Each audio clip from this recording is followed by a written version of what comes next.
The Haunter of the Ring, by Robert E. Howard. As I entered John Kirwan's study, I was too much engrossed in my own thoughts to notice, at first, the haggard appearance of his visitor, a big, handsome young fellow well known to me. "Hello, Kirwan," I greeted. "Hello, Gordon. Haven't seen you for quite a while. How's Evelyn?" And before he could answer, still on the crest of the enthusiasm which had brought me there, I exclaimed, "Look here, you fellows, I've got something that will make you stare. I got it from that robber Ahmed Mektub, and I paid high for it, but it's worth it. Look."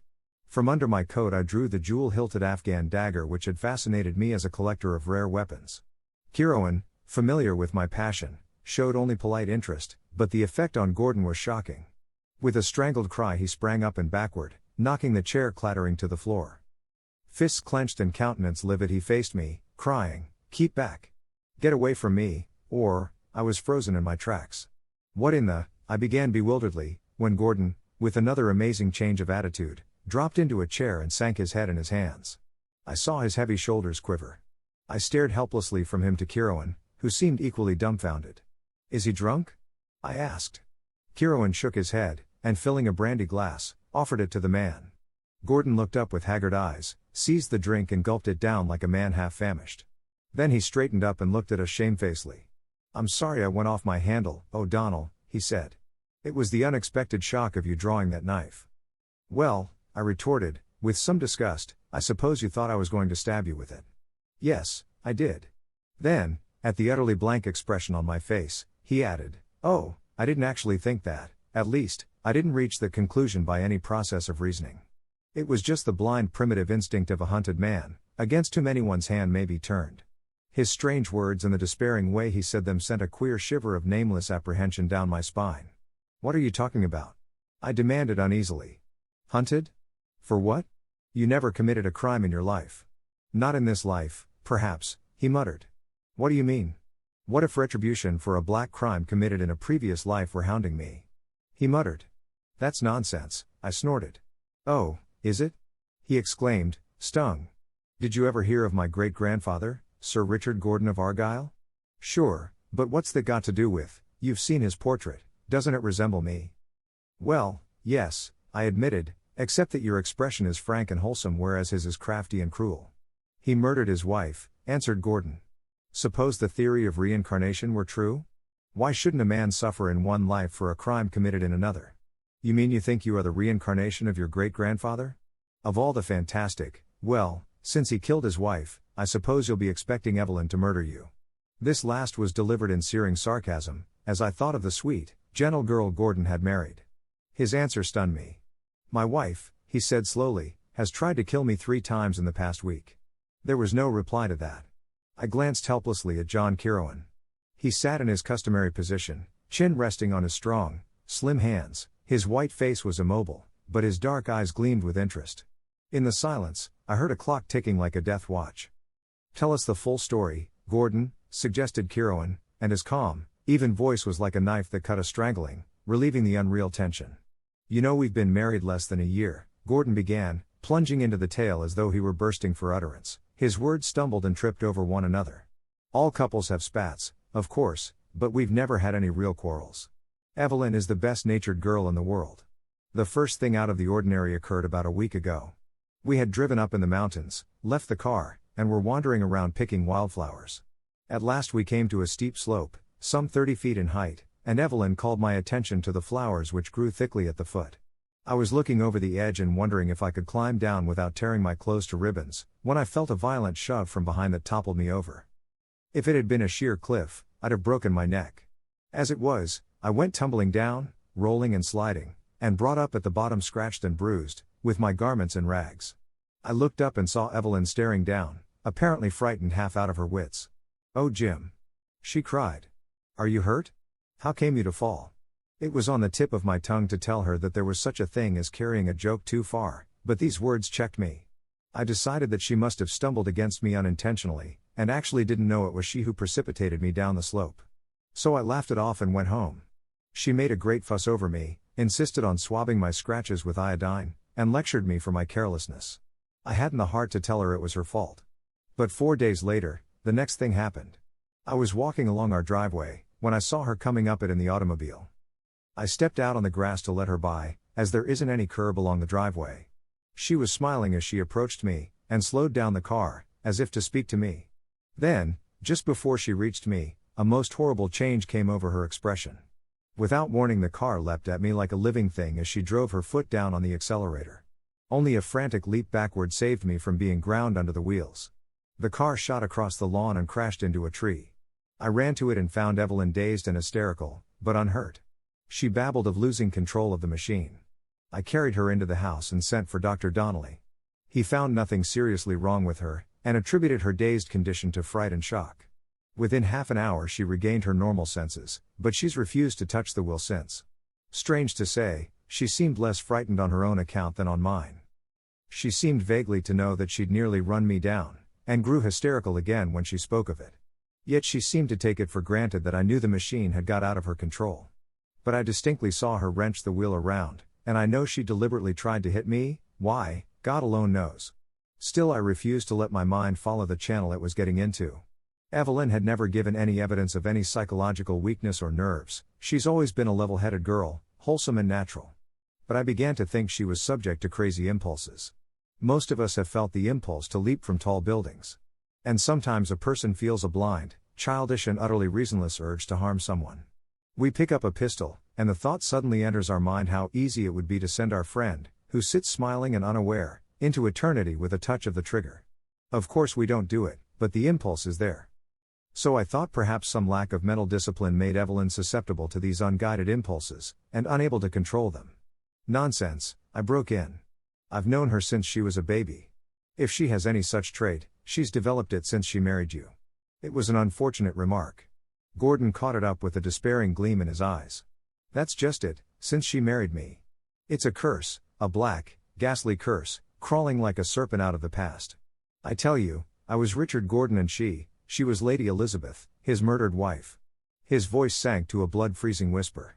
I shuddered. It is an awful thing to look upon the ruin of a keen, clean brain, and such I was certain that I surveyed in James Gordon. Why or how, or by what grisly chance it had come about I could not say, but I was certain the man was mad. You spoke of 3 attempts. It was John Kirwan's voice again, calm and stable amid the gathering webs of horror and unreality. Look here. Gordon lifted his arm, drew back the sleeve and displayed a bandage, the cryptic significance of which was intolerable. I came into the bathroom this morning looking for my razor, he said. I found Evelyn just on the point of using my best shaving implement for some feminine purpose, to cut out a pattern, or something. Like many women, she can't seem to realize the difference between a razor and a butcher knife or a pair of shears. I was a bit irritated, and I said, Evelyn, how many times have I told you not to use my razors for such things? Bring it here, I'll give you my pocket knife. I'm sorry, Jim, she said. I didn't know it would hurt the razor. Here it is. She was advancing, holding the open razor toward me. I reached for it, then something warned me. It was the same look in her eyes, just as I had seen it the day she nearly ran over me. That was all that saved my life, for I instinctively threw up my hand just as she slashed at my throat with all her power. The blade gashed my arm as you see, before I caught her wrist. For an instant she fought me like a wild thing, her slender body was taut as steel beneath my hands. Then she went limp and the look in her eyes was replaced by a strange dazed expression. The razor slipped out of her fingers. I let go of her and she stood swaying as if about to faint. I went to the lavatory, my wound was bleeding in a beastly fashion, and the next thing I heard her cry out, and she was hovering over me. Jim. She cried. How did you cut yourself so terribly? Gordon shook his head and sighed heavily. I guess I was a bit out of my head. My self-control snapped. Don't keep up this pretense, Evelyn, I said. God knows what's got into you, but you know as well as I that you've tried to kill me 3 times in the past week. She recoiled as if I'd struck her, catching at her breast and staring at me as if at a ghost. She didn't say a word, and just what I said I don't remember. But when I finished I left her standing there white and still as a marble statue. I got my arm bandaged at a drugstore, and then came over here, not knowing what else to do. Kirwan, O'Donnell, it's damnable. Either my wife is subject to fits of insanity, he choked on the word. No, I can't believe it. Ordinarily, her eyes are too clear and level, too utterly sane. But every time she has an opportunity to harm me, she seems to become a temporary maniac. He beat his fists together in his impotence and agony. But it isn't insanity. I used to work in a psychopathic ward, and I've seen every form of mental unbalance. My wife is not insane. Then what? I began, but he turned haggard eyes on me. Only one alternative remains, he answered. It is the old curse, from the days when I walked the earth with a heart as black as hell's darkest pits, and did evil in the sight of man and of God. She knows, in fleeting snatches of memory. People have seen before, have glimpsed forbidden things in momentary liftings of the veil, which bars life from life.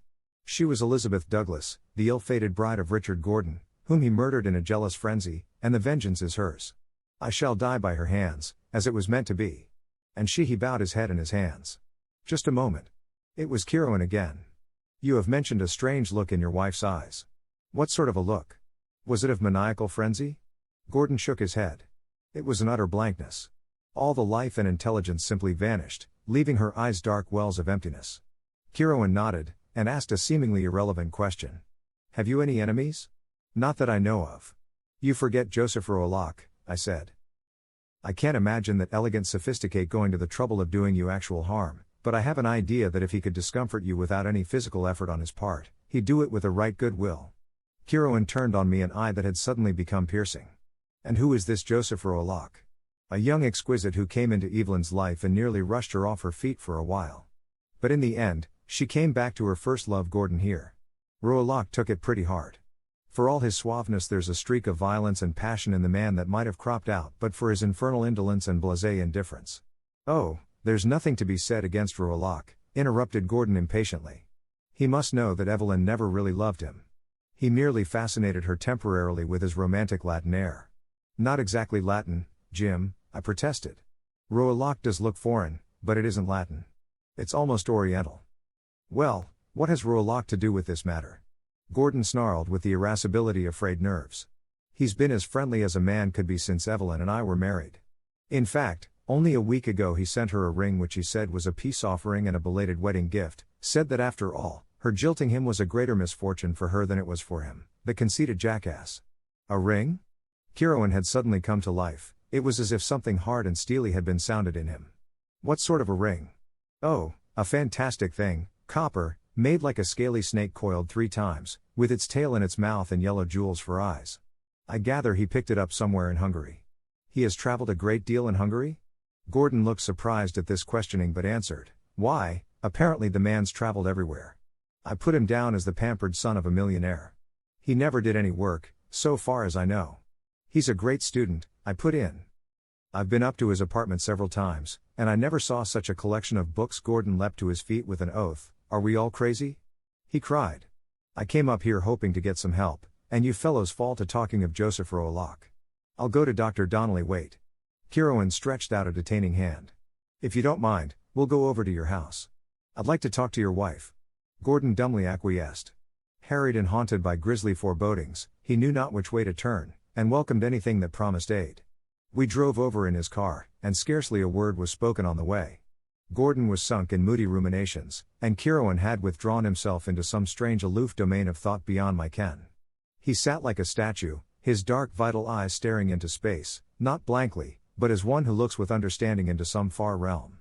Though I counted the man as my best friend, I knew but little of his past. He had come into my life as abruptly and unannounced as Joseph Roalock had come into the life of Evelyn Ash. I had met him at the Wanderers Club, which is composed of the drift of the world, travelers, eccentrics, and all manner of men whose paths lie outside the beaten tracks of life. I had been attracted to him, and was intrigued by his strange powers and deep knowledge. I vaguely knew that he was the black sheep younger son of a titled Irish family, and that he had walked many strange ways. Gordon's mention of Hungary struck a chord in my memory, one phase of his life Kieran had once let drop fragmentarily. I only knew that he had once suffered a bitter grief and a savage wrong, and that it had been in Hungary. But the nature of the episode I did not know. At Gordon's house Evelyn met us calmly, showing in her agitation only by the over-restraint of her manner. I saw the beseeching look she stole at her husband. She was a slender, soft-spoken girl, whose dark eyes were always vibrant and alight with emotion. That child tried to murder her adored husband? The idea was monstrous. Again I was convinced that James Gordon himself was deranged. Following Kieran's lead, we made a pretense of small talk, as if we had casually dropped in, but I felt that Evelyn was not deceived. Our conversation rang false and hollow, and presently Kieran said, Mrs. Gordon, that is a remarkable ring you are wearing. Do you mind if I look at it?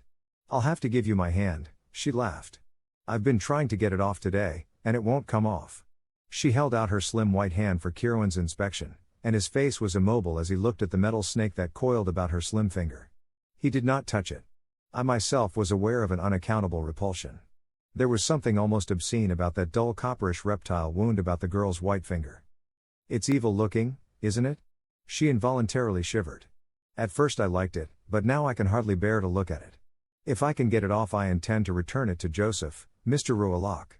Kieran was about to make some reply when the doorbell rang. Gordon jumped as if shot, and Evelyn rose quickly. I'll answer it, Jim. I know who it is. She returned an instant later with two more mutual friends, those inseparable cronies, Dr. Donnelly, whose burly body, jovial manner and booming voice were combined with as keen a brain as any in the profession, and Bill Bain, elderly, lean, wiry, acidly witty. Both were old friends of the Ashe family. Dr. Donnelly had ushered Evelyn into the world, and Bain was always Uncle Bill to her. Howdy, Jim. Howdy, Mr. Kieran, roared Donnelly. Hey, O'Donnell, have you got any firearms with you? Last time, you nearly blew my head off showing me an old flintlock pistol that wasn't supposed to be loaded. Dr. Donnelly. We all turned. Evelyn was standing beside a wide table, holding it as if for support. Her face was white. Our badinage ceased instantly. A sudden tension was in the air. Dr. Donnelly, she repeated, holding her voice steady by an effort, I sent for you and Uncle Bill for the same reason for which I know Jim has brought Mr. Kieran and Michael. There is a matter, Jim, and I can no longer deal with alone. There is something between us, something black and ghastly and terrible. What are you talking about, girl? All the levity was gone from Donnelly's great voice. My husband, she choked, then went blindly on. My husband has accused me of trying to murder him. The silence that fell was broken by Bain's sudden and energetic rise. His eyes blazed and his fists quivered.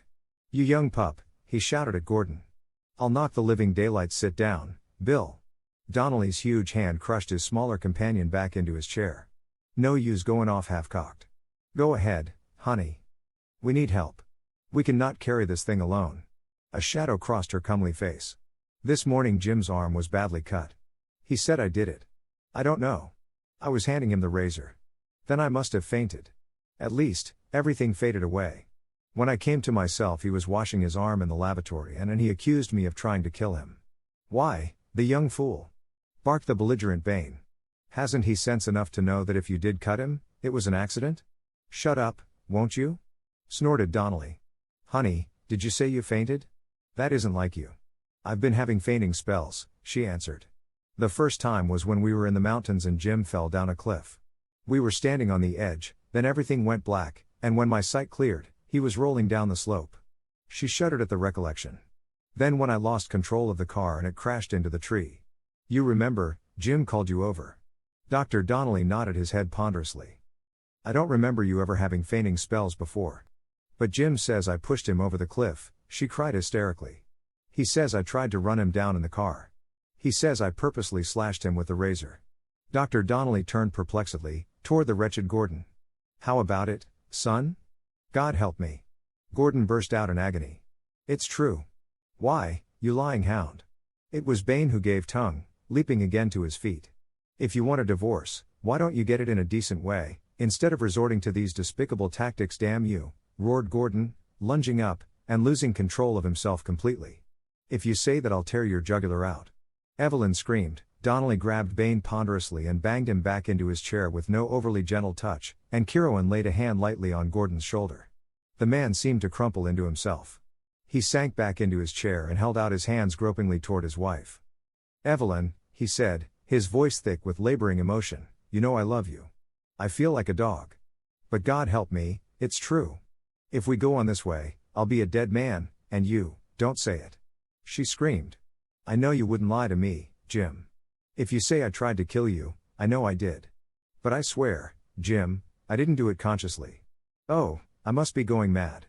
That's why my dreams have been so wild and terrifying lately. Of what have you dreamed, Mrs. Gordon?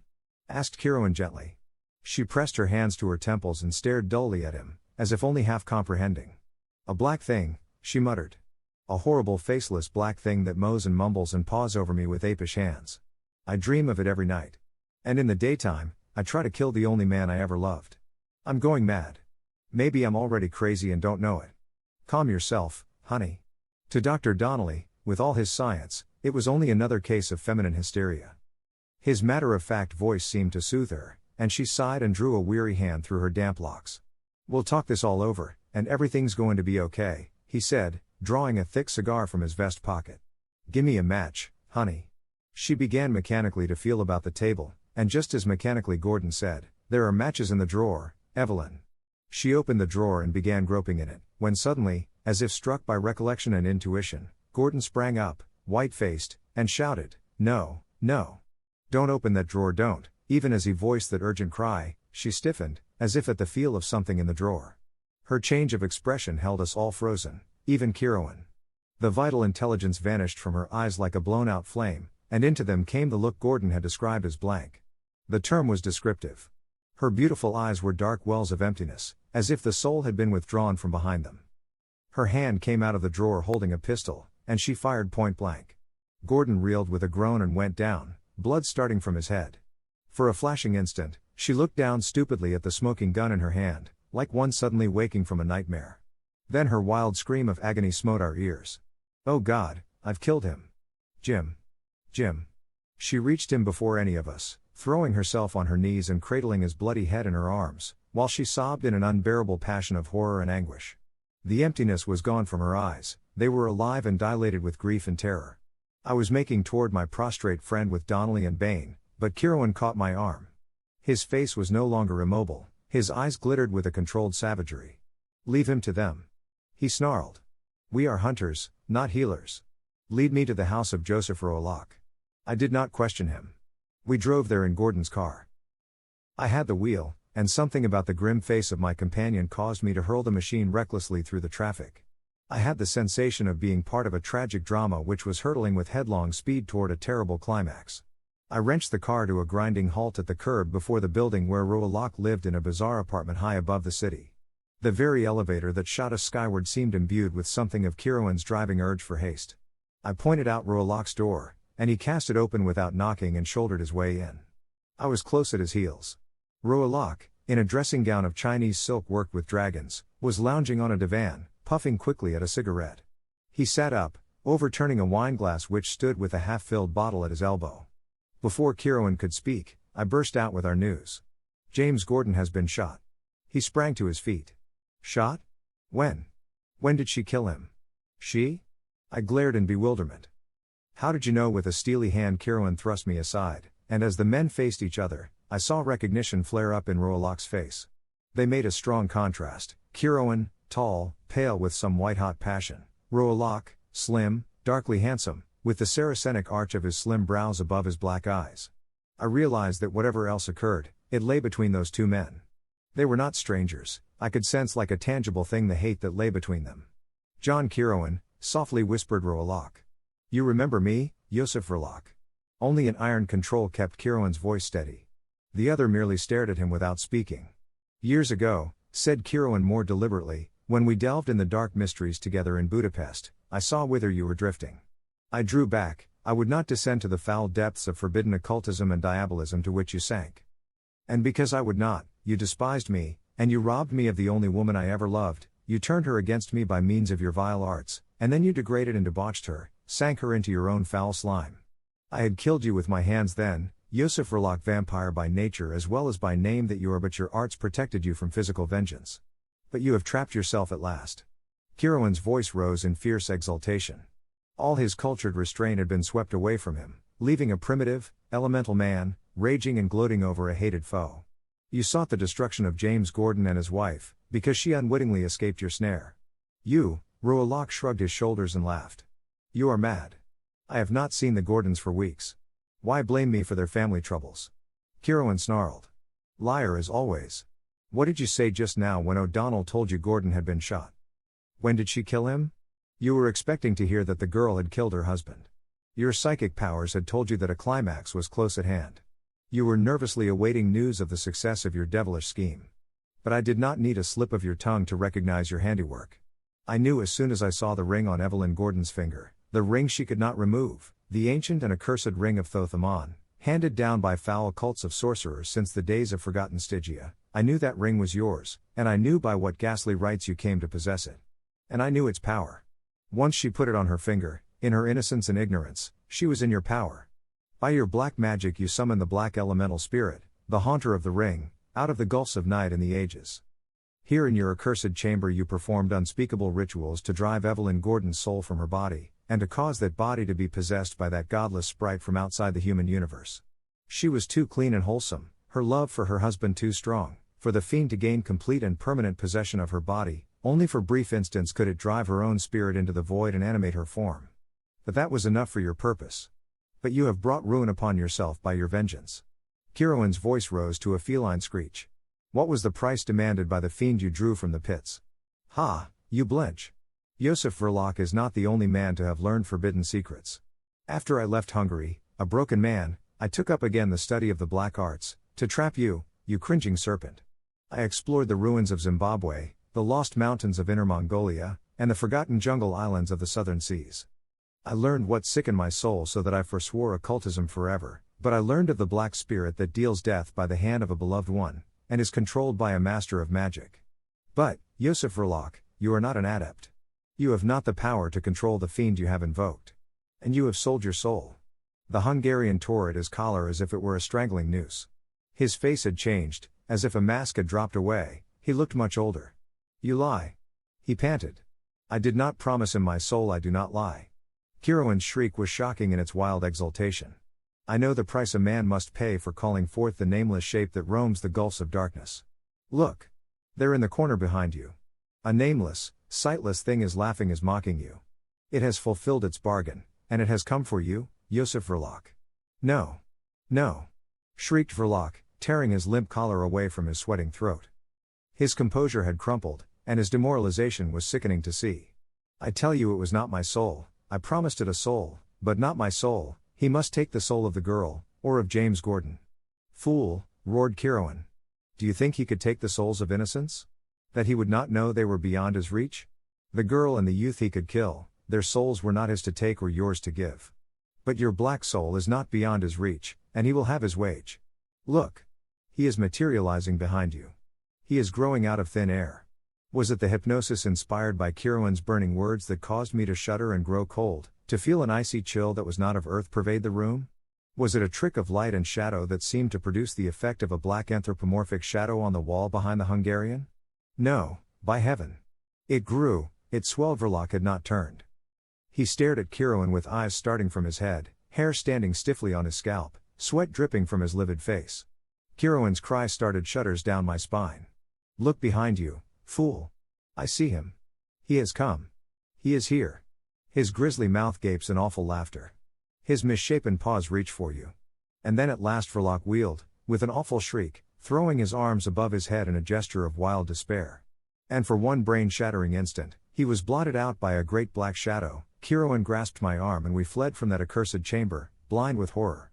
The same paper which bore a brief item telling of James Gordon having suffered a slight scalp wound by the accidental discharge of a pistol in his home, headlined the sudden death of Josef Verloc, wealthy and eccentric clubman, in his sumptuous apartments apparently from heart failure. I read it at breakfast, while I drank cup after cup of black coffee, from a hand that was not too steady, even after the lapse of a night. Across the table from me, Kiroan likewise seemed to lack appetite. He brooded, as if he roamed again through bygone years. Gordon's fantastic theory of reincarnation was wild enough, I said at last. But the actual facts were still more incredible. Tell me, Kiroan, was that last scene the result of hypnosis? Was it the power of your words that made me seem to see a black horror grow out of the air and rip Josef Verloc's soul from his living body? He shook his head. No human hypnotism would strike that black-hearted devil dead on the floor. No, there are beings outside the ken of common humanity, foul shapes of transcosmic evil. Such a one it was with which Verloc dealt. But how could it claim his soul? I persisted. If indeed such an awful bargain had been struck, it had not fulfilled its part, for James Gordon was not dead, but merely knocked senseless. Verloc did not know it, answered Kiroan. He thought that Gordon was dead, and I convinced him that he himself had been trapped, and was doomed. In his demoralization, he fell easy prey to the thing he called forth. It, of course, was always watching for a moment of weakness on his part. The powers of darkness never deal fairly with human beings, he who traffics with them is always cheated in the end. It's a mad nightmare, I muttered. But it seems to me, then, that you as much as anything else brought about Verloc's death. It is gratifying to think so, Kieran answered. Evelyn Gordon is safe now, and it is a small repayment for what he did to another girl, years ago, and in a far country.